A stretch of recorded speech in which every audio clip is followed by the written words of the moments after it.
नमस्कार। आज हम एक ऐसे विषय पर बात करने वाले हैं जो बहुत ही गंभीर और जटिल भी है। मृत्युदंड। ये एक ऐसा मुद्दा है जो न्याय, नैतिकता और मानवाधिकारों से जुड़े सबसे बुनियादी सवाल खड़ा करता है। तो चलिए इसे जरा गहराई से समझते हैं।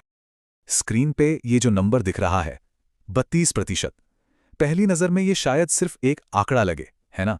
लेकिन इसके पीछे एक बहुत बड़ी और कह सकते हैं कि एक चिंताजनक कहानी छिपी है। सवाल ये है कि ये 32% आखिर है किस चीज का? तो ये आंकड़ा है एमनेस्टी इंटरनेशनल की 2024 की रिपोर्ट से, और ये बताता है कि दुनिया के कुछ देशों में फांसी की सजा देने के मामलों में 32% की बढ़ोतरी हुई है। मतलब साफ है, ये बहस सिर्फ किताबों या बहसों तक सीमित नहीं है। नहीं, ये आज भी इसी वक्त दुनिया भर में लोगों की जिंदगी और मौत का सवाल है। तो आज की हमारी इस चर्चा में हम क्या-क्या देखने वाले हैं। पहले तो ये समझेंगे कि ये विषय इतना विवादास्पद है क्यों। फिर देखेंगे कि इस बहस में कौन-कौन शामिल हैं, मतलब इसके स्टेक होल्डर्स कौन हैं। इसके बाद मृत्युदंड के पक्ष और विपक्ष दोनों की दलीलें सुनेंगे, और आखिर में ये जानने की कोशिश करेंगे कि आगे का रास्ता क्या हो सकता है।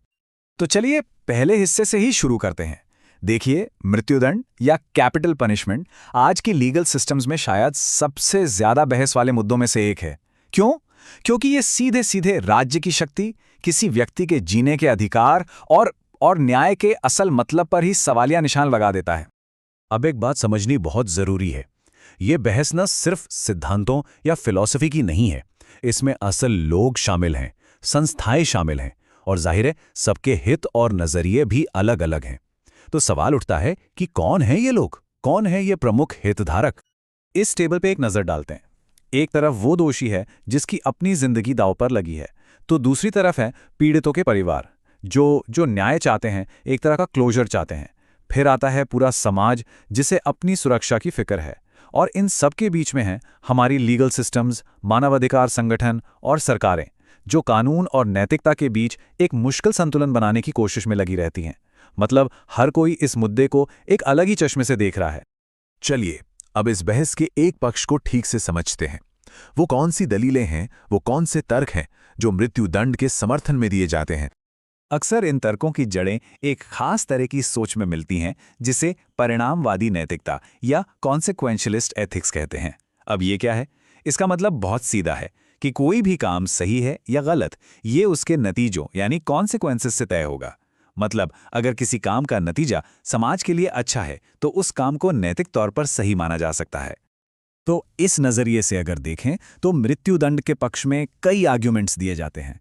सबसे पहला और सबसे आम तर्क कि इससे दूसरे अपराधियों में खौफ पैदा होता है और वो गंभीर अपराध करने से डरते हैं।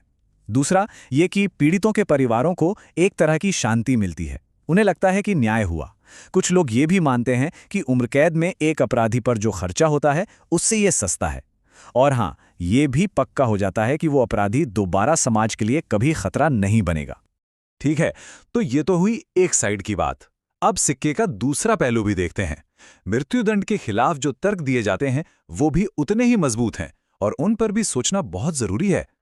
मृत्युदंड के विरोध की जड़ें भी एक दूसरे नैतिक सिद्धांत में हैं, जिसे कर्तव्यमूलक नैतिकता या डियोंटोलॉजिकल एथिक्स कहते हैं। ये सिद्धांत कहता है कि भाई कुछ काम अपने आप में ही गलत होते हैं, उनके नतीजे चाहे कुछ भी हो, अच्छे या बुरे, इससे फर्क नहीं पड़ता। और इस सोच के हिसाब से किसी की जान लेना, फिर चाहे वो राज्य ही क्यों न ले, वो मौलिक रूप से ही एक गलत काम है। तो अब देखिए दोनों पक्षों के तर्क आमने सामने कैसे हैं। एक तरफ कहा जाता है कि ये अपराध रोकने का एक मजबूत उपाय है, तो दूसरी तरफ कहा जाता है कि इस बात का कोई ठोस सबूत ही नहीं है। एक पक्ष पीड़ितों को मिलने वाली शांति की बात करता है, तो दूसरा पक्ष किसी भी इंसान के जीने के अधिकार के उल्लंघन का गंभीर सवाल उठाता है।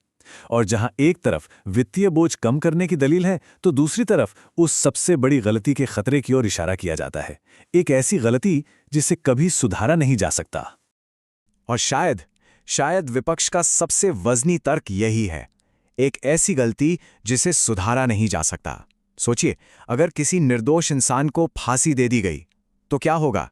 न्याय व्यवस्था की उस गलती को कभी भी ठीक नहीं किया जा सकता। यह एक अपरिवर्तनीय त्रुटि है।